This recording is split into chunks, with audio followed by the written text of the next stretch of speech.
and I also have responsibility for Indonesia. For today's webinar, we've brought together some key people in the support network for Australian business in Indonesia, and their job today is to share with you the latest news and their perspectives on the impacts of COVID-19. But before I introduce our speakers, just a couple of housekeeping items. Firstly, as this is our first update, we do have a large group joining us. As I mentioned, we have about 260 registrations, so we do have a large group on the line. So we have taken the approach of structuring today's webinar to allow our speakers to provide their updates, and as a result, audience microphones will be muted throughout the event. That said, we are very keen to hear from you, so please share your questions or suggestions through the chat function, which you should see at the bottom right-hand corner of your screen. Please mark it to all panelists, and what we intend to do is collate those comments and suggestions and use them to shape future sessions such as the one we're doing today. The other point I'd like to make is that we will be recording today's session and we will make it available shortly through the Austrade website. So now let me introduce today's speakers.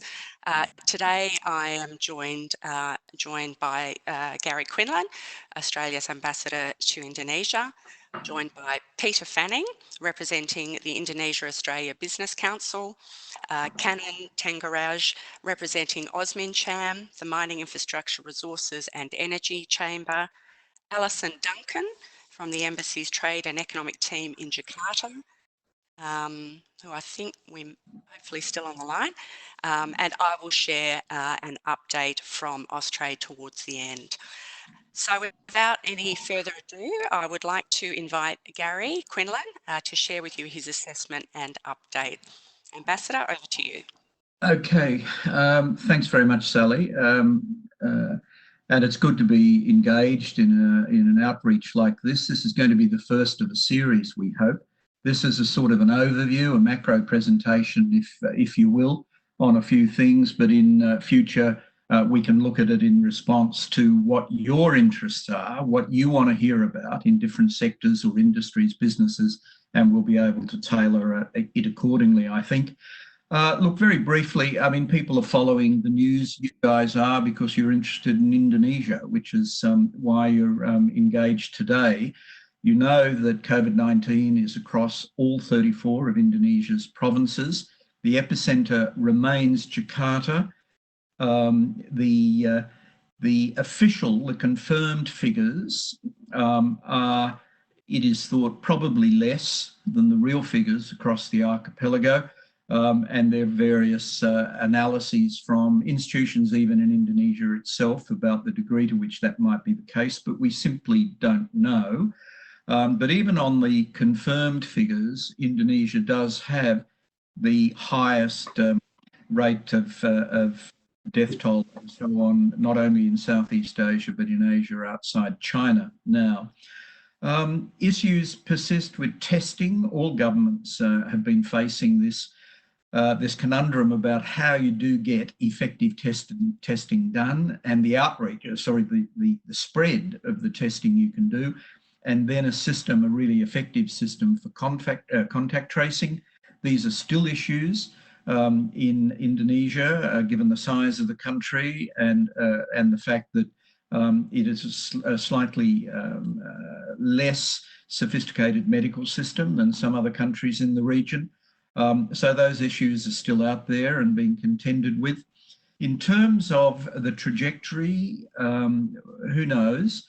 The expectations of a range of epidemiological institutes and experts are that the peak in Jakarta, the epicenter, will start to crescendo, start to get higher, build up later in April through May, and May sort of might be around about mid-May. It'll progressively, of course, be spreading further across the archipelago, and you'll have a series of peaks happening in different provinces, different regions. of the archipelago, and clearly that's going to persist for some time. The full degree of infected populations that already exist, because many will not present as symptomatic, and indeed even some people who do want to be tested and everything else may well just be asymptomatic. This is something which doctors in every country are wrestling with, and we simply won't know till later what the breakdown in those kind of categories are. In terms of government response, President Widodo declared a national emergency last week, which is a formal mechanism enabling certain things to be done, you know, mobilising certain funding to give to the provinces and so on. The introduction of tight social distancing, to the extent that it can be tight in a population with the density and community focus of a country like Indonesia and a city like Jakarta, to the extent that can be done, has been introduced over the last couple of weeks and been progressively tightened. It's very difficult. We know it's difficult, particularly given the large proportion of the workforce. 60% of the workforce work in the informal sector, but given the fact that so many people who work on a daily basis and get paid on a daily basis, and if they don't work, they don't get paid, with all the implications of that, makes it particularly difficult to tighten down, to lock down communities and so on. So increasing effort is going into all of that.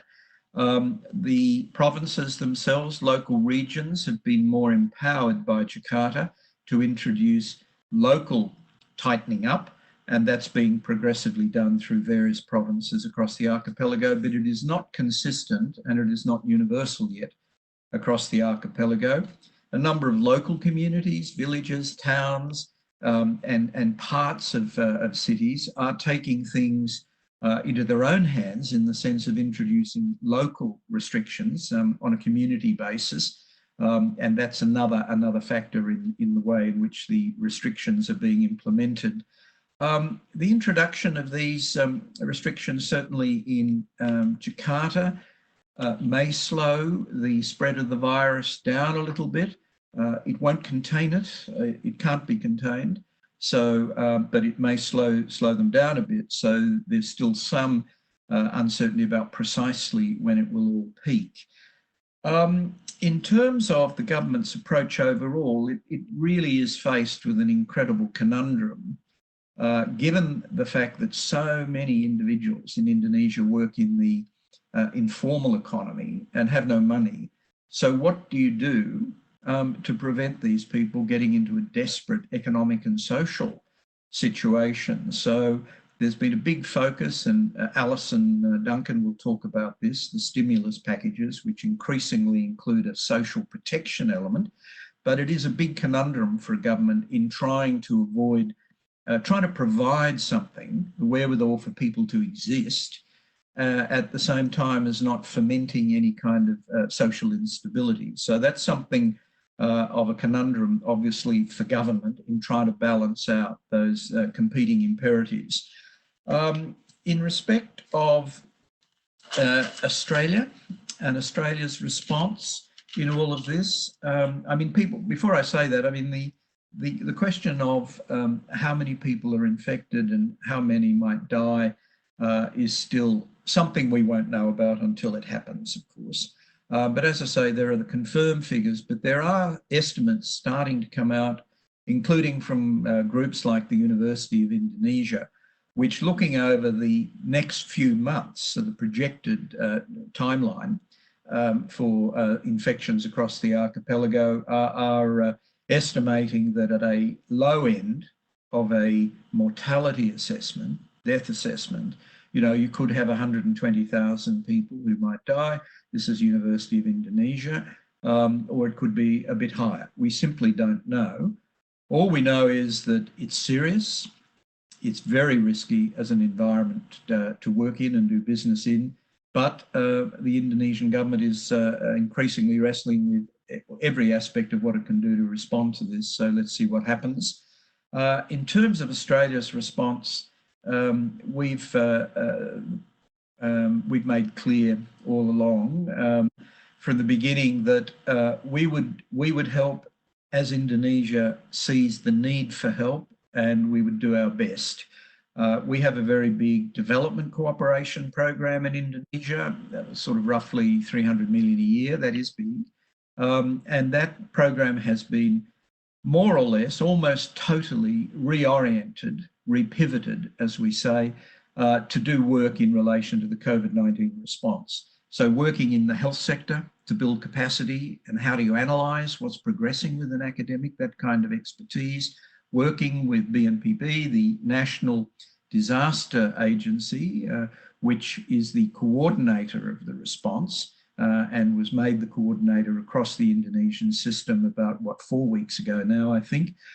We're working with them. We have a program always with them to try and build capacity again, because that's not an institution which has given a great deal of focus in the past to pandemics. Its real skills, of course, are natural disasters and those kind of things. So we're working with them in that area. We're working on providing fiscal economic analysis through expert groups that we have who work in Indonesia, funded by us to the government directly, so that the sort of analysis of what is happening on the ground, but then how the government might choose to respond through stimulus packages and other things is being worked on, including macro fiscal impacts, on budget deficit financing, potential balance of payments issues. What do you do when you've got such a large capital outflow from a country so quickly, and all the rest? So doing work in that area, and doing work also on social protection. These are key areas where the Australian Development Program is currently working intensely with the Indonesians, and we are giving some further policy thought to what might happen, different scenarios down the track, and how we might be able to provide more assistance. In terms of embassy operations, we have 4 posts in Indonesia, of course. We have the embassy in Jakarta, then we've got consulate generals in Bali, Surabaya, Makassar.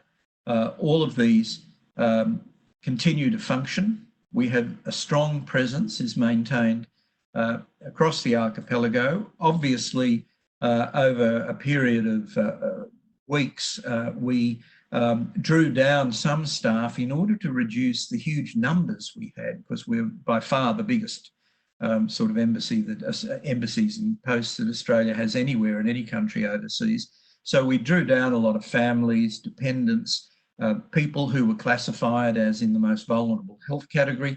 And then we drew down, of course, people who we classified as non-essential, by which we meant, if you've heard that phrase from anybody you've been talking to, people who didn't need to have a physical presence for some reason at a post in Indonesia, but could work remotely.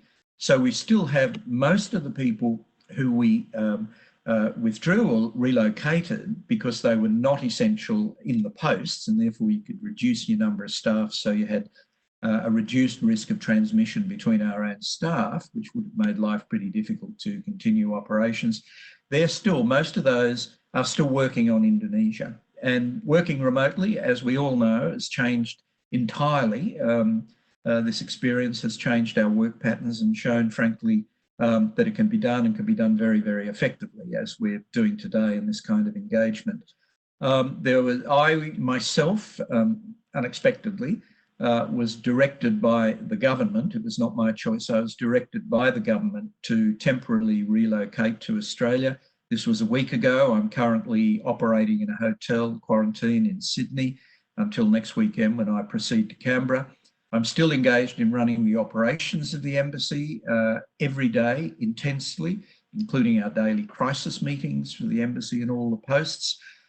This, frankly, was on the advice to the government in Australia and Canberra of the doctors, who insisted in the end that I depart. I unfortunately have a number of underlying health factors which place me, a few actually, which place me in the highest risk category for an acute illness, and an acute illness, regrettably, the prognosis would be pretty bad. So on that basis, I was withdrawn. Alistair Cox, the deputy in Jakarta, has taken over the day-to-day situation on the ground in Jakarta, and we're all working very closely in the agencies and all the rest of it, still doing a great job. I'll finish in a minute, just with a reference to the Australian kind of community still in Indonesia. As people will know, for quite some time, the government has been recommending that certainly tourists return to Australia, and any others who, particularly those who might be worried because of health vulnerabilities, to consider returning to Australia. The reasons being the risk is very high of serious infections. This is a terrible, terrible disease, and the more we learn about it, the more dangerous we see it is, more difficult. I mean, it's, and people will have been reading some of the stories about individual experiences with that. Secondly, there's the fact, and we've said this quite openly in our travel advisories, the health system in Indonesia is not as accessible, given the size of the country, level of development, incredible demands already on the health system with existing cases, to be able to cope with everybody. Now, this is a problem for every health system in the world. Every health system has faced this, and this has been the biggest worry about having peaks in any country, that health systems would be overwhelmed. We've seen what was happening in the United States. We saw what happened in Italy, and Iran, of course, and China and other places, Spain. Very, very bad, and increasingly, of course, at a very bad point in the United Kingdom. So that factor was particularly important. Plus also having Australians who might, if they became ill, would be competing with Indonesians, of course, also for access to the health system, which would place a greater burden on the Indonesian health system.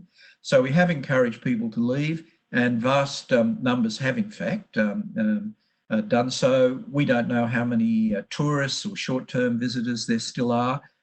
There's not formal data on that, although there's various data sources we interrogate every day. We would guess less than 3,000, but certainly well over 2,000 in that category, maybe 2,500. Still very much a predominance in Bali. And then, of course, a great number, 7,000, maybe 7,500, right across the archipelago, and probably about 4,500 in Bali, who are Australian citizens but are permanent residents. Their businesses, their families, their lives are in Indonesia. And many of these people, of course, are not going to want to leave or not be able to leave. And so that group of Australians is still there. The embassy and consulate's number one priority is those Australians. Number one priority. And number two is to continue the operations, do everything to continue our operations through our posts across the archipelago. And number three, to do things like this, to try and get some kind of equilibrium towards, business as normal is obviously a bad phrase, it's inaccurate, but to enable business, any kind of business, and certainly economic business, to be able to continue, and that's what this is all about. My note said I should say something about the importance of the economic relationship with Indonesia. I'll just say one thing, because Alison and Sally are going to talk about it. It is important because you're engaged. It's important to you, that makes it important to us. Whatever the total aggregate is in terms of its relative importance vis-a-vis other trading and investment partners, it's the fact that you are engaged in Australia-Indonesia business that makes it important. So please, we're going to continue to be available over the next few months. They're going to be tough months in Indonesia, so but we're there for you. So I think I've probably spoken a little bit too long, Sally, so forgive me, please. That's not a problem. Thank you very much, Ambassador, for those insights. So our next speaker is Peter Fanning. Peter is an experienced lawyer in Indonesia, and he also happens to be the Treasurer of the Indonesia-Australia Business Council. Peter will provide an update from the perspective of the IABC. So over to you, Peter. Thank you. Thanks, Sally. That's a great shave you've had, Gary, I note. Just few points to make, 3 points I want to make, and following with a brief comment. First, on behalf of the IBC, I prepare and update a brief overview of the situation in Indonesia. I'm not going to go through that except to say that it covers the legal and it covers the timeline with statistics, legal and financial framework, for what is happening. I comment on employment. On that issue, as I'm passing over that employment issue, let me just say that there have been no new laws relating to employment. Your relationship, the employer, your relationship with your employees is as it has always been. Any change depends absolutely on agreement between you and your employee. And as Gary has already said, the real issue, the key issue is those who are not formally employed. But back to those employed, be careful not to avoid an argument when the problem is over. In the overview that I prepare, I comment on business experience. I tell a few stories, which seems to be the aspect of it that interests most people. And I make a few comments, I draw a few comments from the international area, especially John Campbell, UK, who produces daily videos on the issue, and perhaps many of you already watch him. So if anybody needs or wants that overview, anybody who is a member of the IABC, of course, will receive it every Tuesday and Friday. I update it daily. You can get it at any time. But if anybody listening is not a member of the IABC, send us your email address and I'll put you on my email list to get that overview. Second issue that I want to touch on is the fact that the IABC is a member of the Auscham ASEAN. There are officially 10 members, the 10 members of the 10 member countries, the Auschams in the 10 member countries of ASEAN, except that there's no Auscham in Brunei currently. So, but each year we prepare a survey on the Australian business experience in ASEAN. This year, as we were completing the survey, COVID sprung itself upon us, and so the survey was extended in content and time. It closed right before Easter, and that survey, as I said, besides covering the Australian experience generally, will cover the Australian experience of COVID-19 across ASEAN. The survey will have country-specific content, so it will have some Indonesian content. That survey is currently closed, as I said, just before Easter.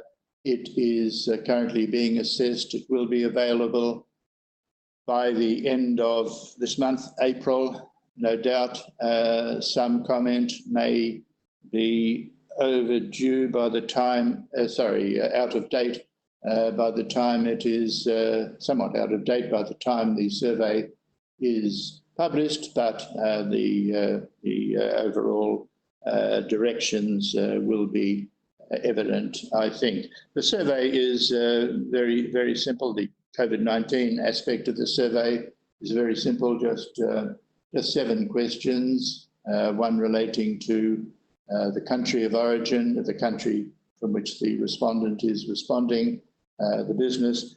And then there is a question setting out 16 possible business experiences and asking respondents to advise which of those they are experiencing. The 5th question asks the respondents, has asked for respondents to briefly describe the impact on them. The 6th question lists 14 options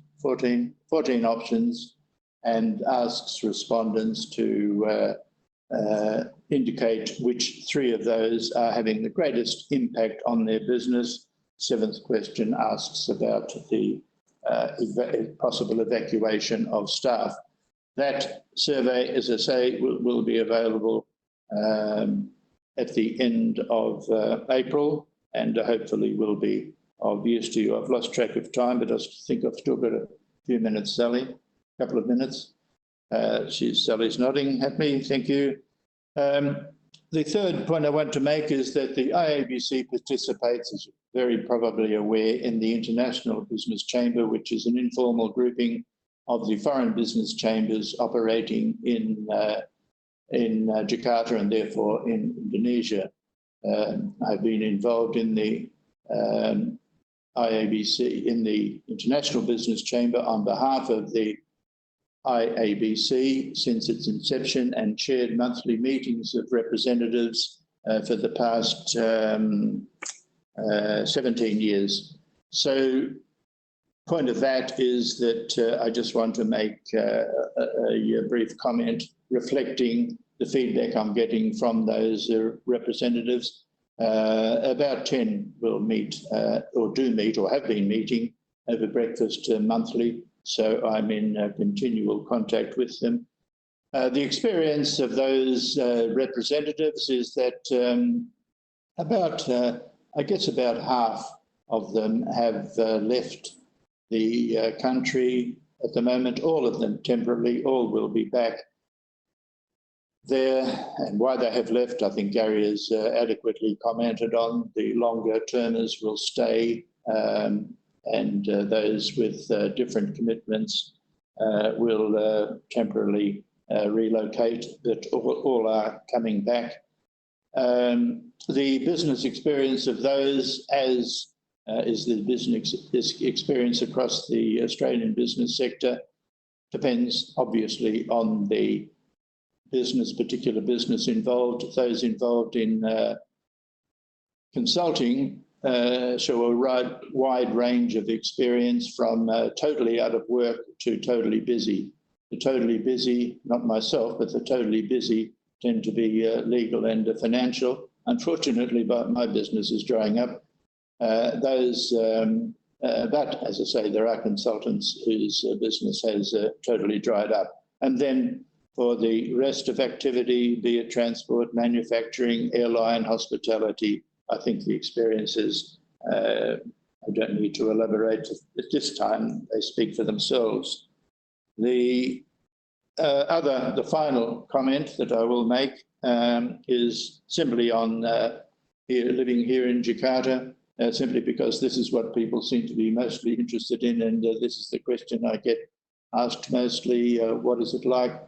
I live in the depths of a kampung. I haven't seen, looking at Sally now, but I haven't seen face-to-face a foreigner for a full month now, or spoken face-to-face with a foreigner for a full month now. So I'm pretty well embedded, as they say. My experience is that people are as anxious as they should be. There is no sign of complacency. There are signs of complacency. They come in on video links where some idiot people decide to mix in groups. But for most people are extremely concerned, as Gary has indicated. People are extremely concerned. The city is very quiet. It's a bit hotter because of the not so much pollution. So the sun's getting to us more easily. It is, as I say, very, very quiet. There is minimal traffic about. All you need is in the shops. There has been no panic buying, and there is currently no shortage of anything that I have seen. As I move, I do get out of my area occasionally, necessarily to move around. Some were interested in the walk through Tanah Abang that I did, which revealed that is a total ghost town. But as I move around, I find that people expressing a kind of a spirit of camaraderie in this time. I think that's probably 7 minutes, Sally, so thanks very much. Terrific. Thank you, Peter. Okay, so let's keep moving. So alongside the IABC, we have another key Australian business chamber based in Indonesia, and that is the Australian Mining, Infrastructure, Energy and Resources Chamber, or OzminCham as it is often referred to. Our next speaker is the co-chair of OzminCham, and that's Canon Tangaraj. Canon is also the President Director of Molycop, a significant investor with a heavy manufacturing facility in Silicon. So over to you, Canon. Thank you. Thanks, Sally, and good morning, everyone. Thank you for the opportunity for us to share a few insights from foreign businesses operating in Indonesia. I think this morning I just wanted to specifically share some insights and learnings looking back, the first response, the February-March experience, and perhaps at a later date we might cover managing the businesses remotely, which we're probably all doing now, what a return might look like, and perhaps what the impact of COVID might be on how we do business in the new world. But this morning, I just wanted to have a quick look back and share some of the insights from foreign businesses. There's probably four key areas, some learnings that we wanted to share. Operating in an emerging economy, signalling, and ambiguity with information, and then the early mover advantage. What I mean by emerging economy is that us all working and living in Indonesia, where we were already aware that the health system that the Ambassador mentioned earlier is not where our home countries might be. I think that gave us the ability to see this early and to see the potential risk of not having good quality healthcare heightened even further with the potential strain. And I think given it was a health emergency to start with, I think we saw that early. And for businesses that are global, we were able to share that with other parts of our businesses that were in more developed parts. So once being in an emerging economy in a less sophisticated health system, helped us signal early for our businesses. The second thing is around signalling, and I learnt more than I thought I would in the last 5 or 6 weeks about signalling. You know, you'd see and hear governments in forums such as Smart Traveller, less of a signal, more overt. The language progressively got directive and progressively became very clear as to what their views on our response should be in a country like Indonesia. But there's a few other subtle ones which I wanted to share that other businesses shared with me. Things like media conferences where we might see Prime Minister of Australia say, use phrases like it will become increasingly complex to return home. And then a few short days later, we would see international airlines talk about reducing international flight availability and then moving to grounding international fleets. And we'd hear governments slowly tighten border entry restrictions. They were signals that we started to pick up, and then the physical change happened. Borders became tighter, flights became more difficult. One more that was quite interesting in there for me was, in hindsight, was the schools. The schools didn't have to deal necessarily that day with the rupiah moving from 13,500 to 15,000. Didn't have to think about its balance sheet necessarily. Probably had a few other institutions telling them what to do. And they moved early. Personally, that was a signal that if they're moving early on the back of their own advice, then it's signalling strongly what might happen, and we started to move quickly on those bases. So across government, non-government institutions, signals started to emerge, which helped us prepare and OzminCham members to prepare through a month that moved extremely quickly. I think people were making decisions at 9 o'clock in the morning, which were out of date by lunchtime. The third point around ambiguity, and anyone who's, all of us who work in Indonesia, the information is ambiguous at the best of times. And I think March sort of saw that become even more evident. But we saw a couple of things. The strength of the information coming out of the embassy, out of chambers, out of non-Australian embassies and the business community was fantastic. You know, I was, COVID being a health issue, not a business issue, meant that people weren't seeking competitive advantage and they were sharing very willingly across borders and across industries, which certainly helped a number of my business and a couple of other businesses in the chamber react appropriately to make sure our people, our business and our customers were all looked after through a pretty difficult time. The ambiguity, you know, I think we saw early in Indonesia, there was increased holidays coming into the calendar, there was cheap flights, there was the push to keep the economy moving. Thankfully, we've come a long way since then where work from home is encouraged, high-scale social distancing is encouraged. So I just want to pass on the Chamber's gratitude to the business community and to the embassies, Australia and otherwise, for sharing so openly as we were all in unprecedented times. I think the last point that I want to make is around that early mover advantage, and it relates to the first point about working in a developed economy and seeing it as a health issue and reacting quickly by setting up crisis management teams early that had IT and your own S&OP involved. It really, in a number of people's businesses that I spoke to, myself included, it helped us get ahead of some of our developed country business units where you're having these calls offshore, and they were probably a little bit behind where some of the Asian businesses were. So the advantage of that's twofold. One, your broader offshore business got to leverage that early movement.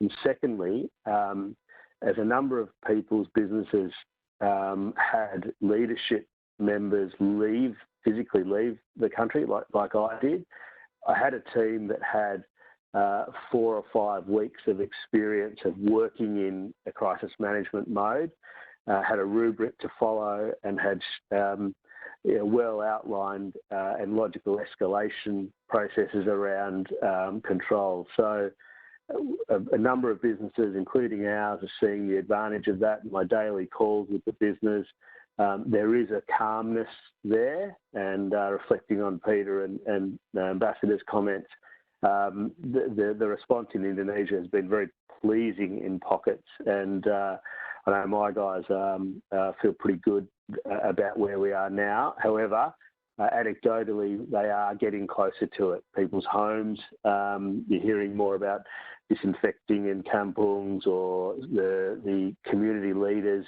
enforcing restrictions in their homes, people getting stopped at toll gates, asking them where they're moving from. So they are feeling that, but I think that's to be expected and probably a positive signal. So just want to say thank you to everyone for joining, and Osmin Cham is available to share any experiences, answer any questions, and you know, these few brief insights about the last month, rearview mirror, is what we wanted to share this morning. As I said, perhaps we can cover some of the more day-to-day issues now that we're facing and managing remotely, what a return might look like in the new world. So thanks very much. Great, thank you very much, Canon. So we'll move along now to Alison Duncan. Alison is the Minister Counsellor for the Embassy's Trade and Economics section. She has key responsibilities across economic policy, business regulation, economic cooperation, and the implementation of IACPA. So without any further delay, I'll pass across to Alison. Thanks. Thank you, Sally, and hi, everybody. So as Sally said, my team at the Embassy looks after economic and trade policy issues. We also look after and manage Australia's economic development program with Indonesia. So basically, in terms of state of play here right now, as you all know, the health crisis is having a big impact on Indonesia's economy. The government's growth forecast has already reduced by 3 percentage points to 2.3% for 2020. But some of you probably saw that last week, the IMF has lowered Indonesia's growth forecast for this year to to 0.5%. The thing about forecasts is that they're out of date by the time they're published. So, you know, those numbers are going to keep moving around, and it's really hard to say until we get to the end of the year exactly where that will sit. The crisis here is leading to some pretty widespread job losses. The official data shows that over 1.5 million Indonesians are no longer receiving pay due to COVID-19, but many more are experiencing reduced hours and loss of income, particularly amongst the country's 70 million informal sector workers. The Finance Minister estimates that up to 5.2 million people could lose their jobs this year, and as many as 3.8 million could fall into poverty. But just yesterday, the Smeru Research Institute has released some modelling that suggests up to 8.5 million could fall into poverty. So again, it's one of those forecasting issues that's quite difficult right now. The crisis is also having an impact on businesses, of course, across the economy through supply chain disruptions, drop in demand, and restrictions on the movement of people. Particularly affected in the goods sector are automotive, garments and footwear, and electronics. And then, of course, on the services side, you've got tourism, hospitality, transport and aviation as some of the hardest hit sectors. And of course, with the crisis affecting the rupiah exchange rate against the US dollar, we're watching the financial sector very closely. There's clearly risks there, but right now there does seem to be enough liquidity in the system. But as I say, we're watching that closely. So what's the Indonesian government doing about it? Well, they have recognised that the crisis is going to need a significant fiscal response. Many of you will have seen that the government has now announced 3 separate stimulus packages. The first 2 were quite small. The major one was announced on the 31st of March by President Widodo, and that was a 405 trillion rupiah package, which equates to about 44 billion Australian dollars. So what was in that?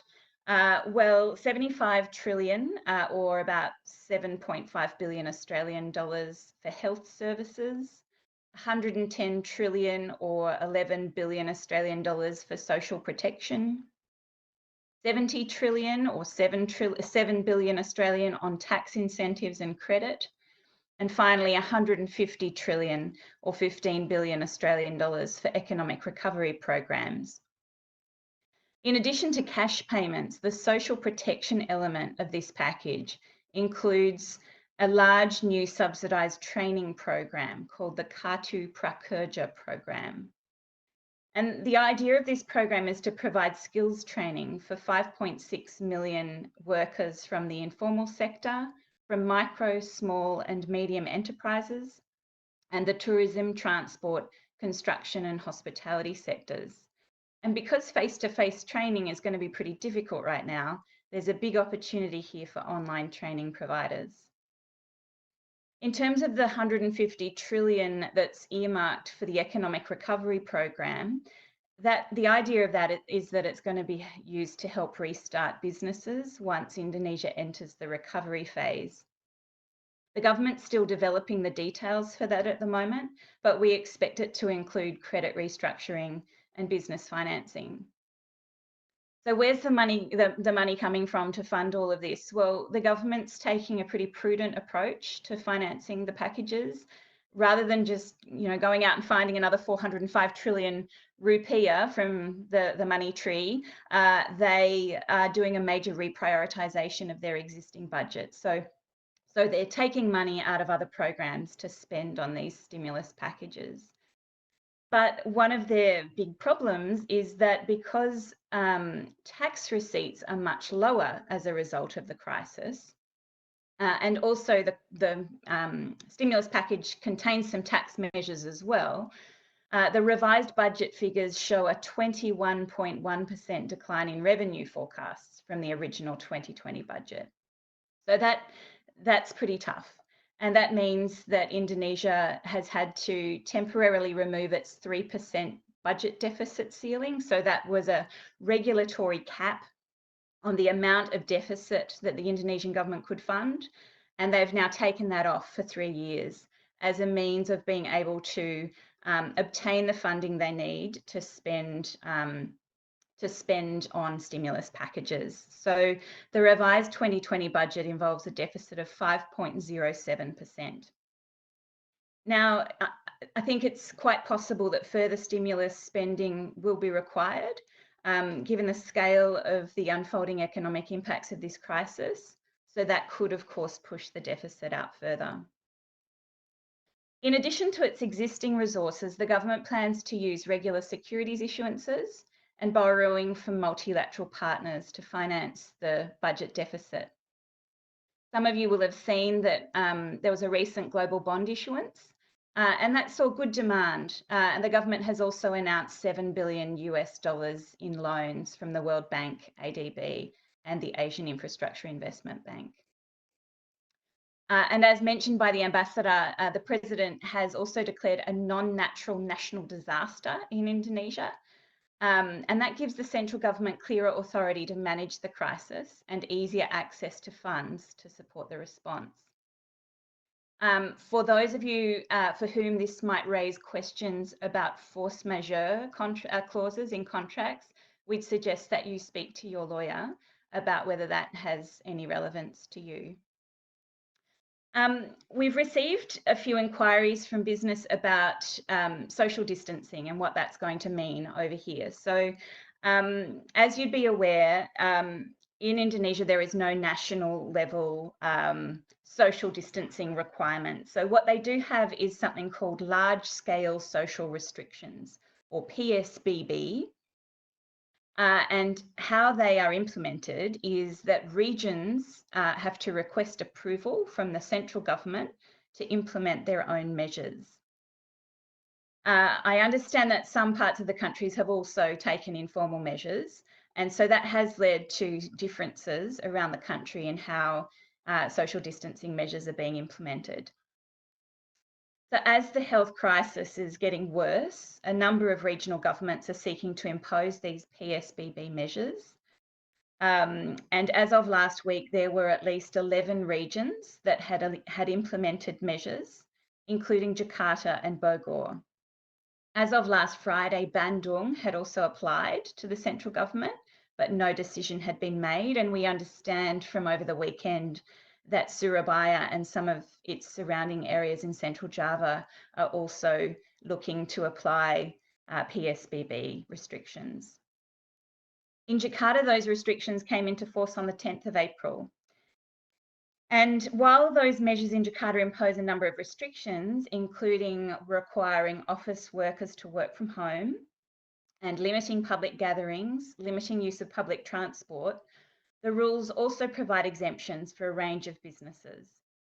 And that includes health, including manufacturing, retail and services, food and beverage, energy, communications, financial and banking, logistics, retail for everyday needs, which includes supermarkets, convenience stores and food stalls, and strategic industrial sectors. If you have questions about how those restrictions might apply to you in whichever part of Indonesia that you're working in, the best advice would be to get in touch with the local authorities in that location, given these restrictions aren't being applied in the same way across the whole country. Now, the ambassador also mentioned the support the embassy is providing for Indonesia during this time. As he said, we've pivoted our development program to support the Indonesian government navigate this crisis and its associated economic fallout. As part of that, our economic governance program, which is called Prospera, is supporting key ministries, including the Finance Ministry and a number of line ministries, to develop their economic policy response. This includes policy advice on stimulus measures, budget reallocations and financing, as well as confidence building measures for fiscal stability and investment. And we're also providing advice on social security programs, including the Kartu Prakerja program I mentioned earlier. So obviously right now, the main sort of most urgent priority facing both of our governments right now is responding to the COVID-19 crisis. But both governments remain committed to a stronger economic relationship in the longer term. And reflecting this commitment, on the 27th of March, the Indonesian government published the ratification law for IA-CEPA, and Australian and Indonesian officials are continuing to work on preparing for implementation. Once Australia's international travel ban is lifted, we look forward to taking forward a range of outcomes agreed during President Widodo's visit to Australia earlier this year, including a ministerial-led business delegation and inaugural meetings of a CEO roundtable, an economic trade and investment ministers meeting, and a senior economic officials meeting. And we'll also be taking forward a blueprint for Australian trade and investment in Indonesia. So our grand plans to make 2020 a year of new and increased economic and business engagement between Australia and Indonesia have had to go on hold for a little while.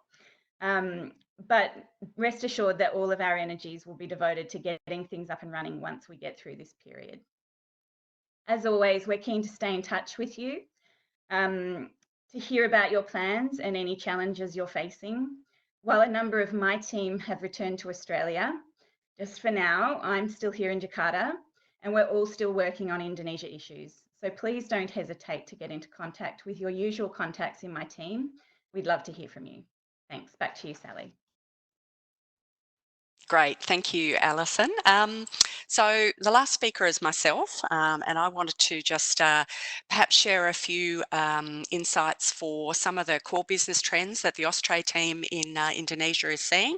And I also wanted just to briefly give you some insights as to what the team in Indonesia is doing. And I wanted to finish by just touching briefly on a couple of announcements that the Australian government have made over the last couple of weeks around assistance for Australian exporter. And I've had a couple of questions sent to me while we've been talking about that people are particularly interested in that topic. So I'll move quickly to that.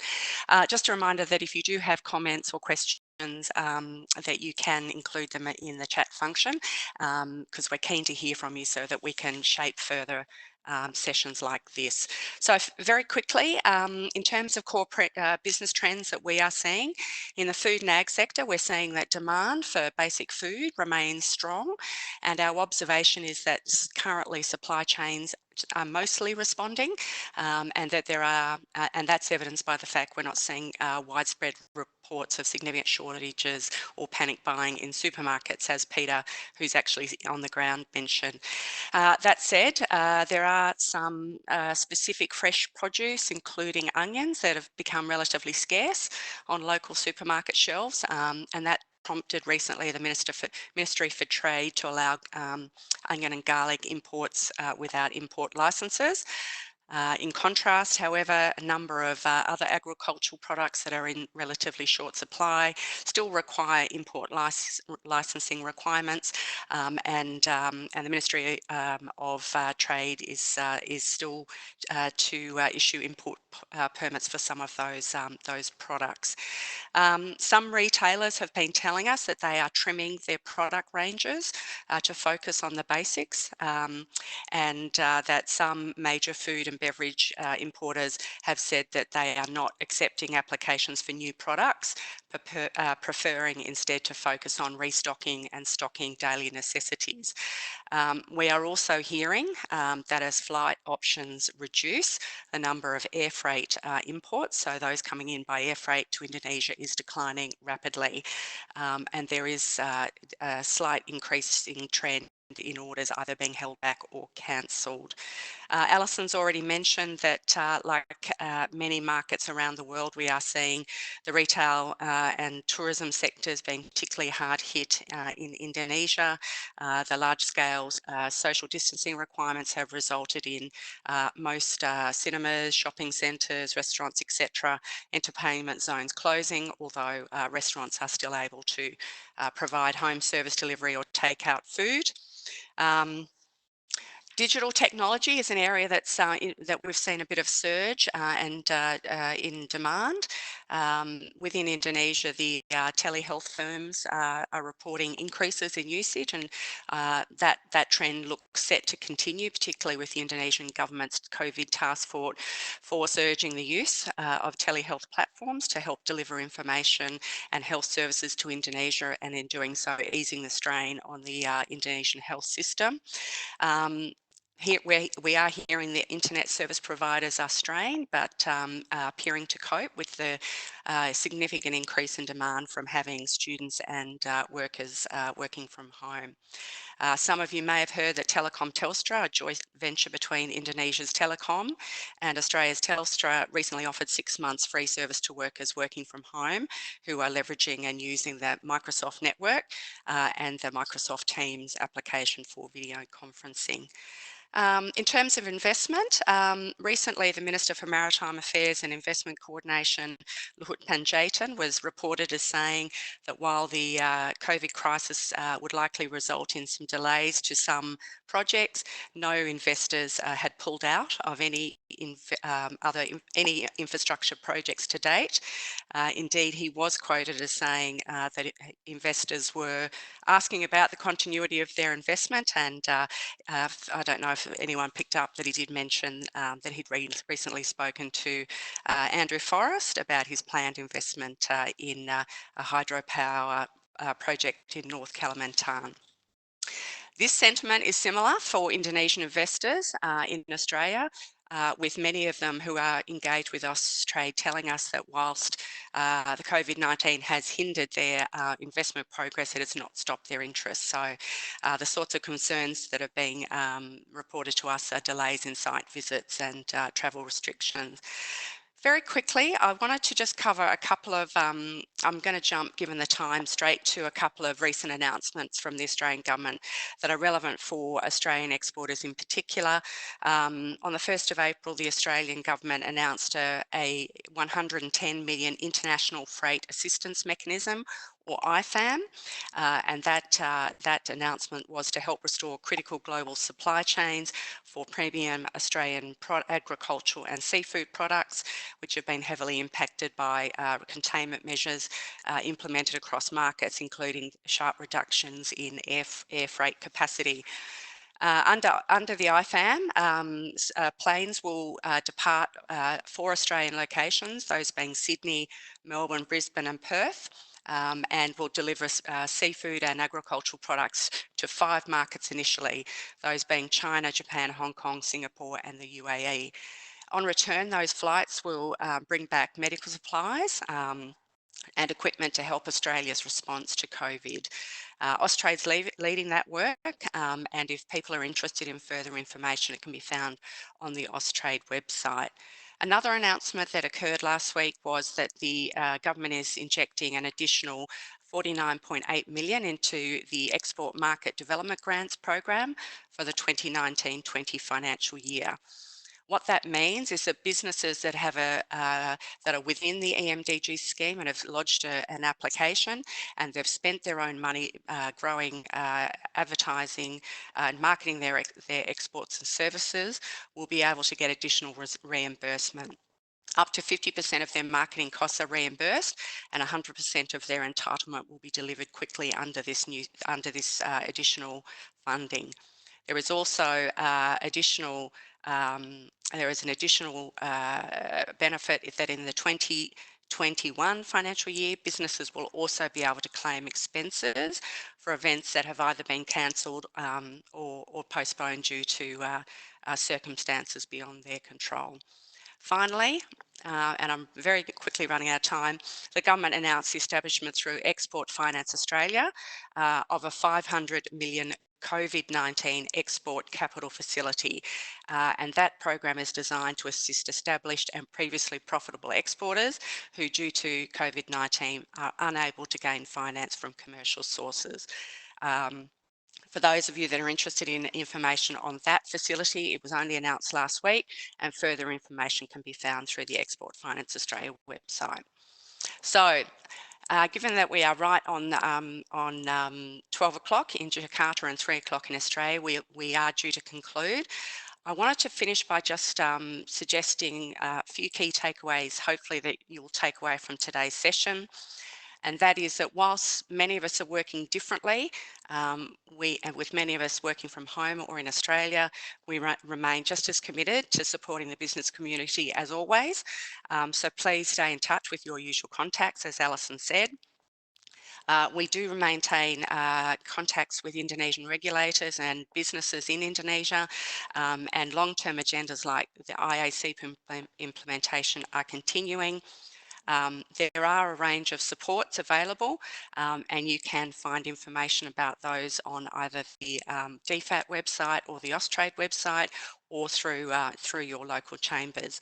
And finally, thank you very much for joining us today. We hope that this has been useful. We'd like to do more of these, but we'd like to hear back from you about what in particular you'd like for us to focus on in the future. So thank you again for joining us. We had a great roll up. I think we went over 200 over the course of the webinar. So thank you for spending your time with us, and we hope to see you again soon. Thank you and enjoy the rest of your day. Goodbye.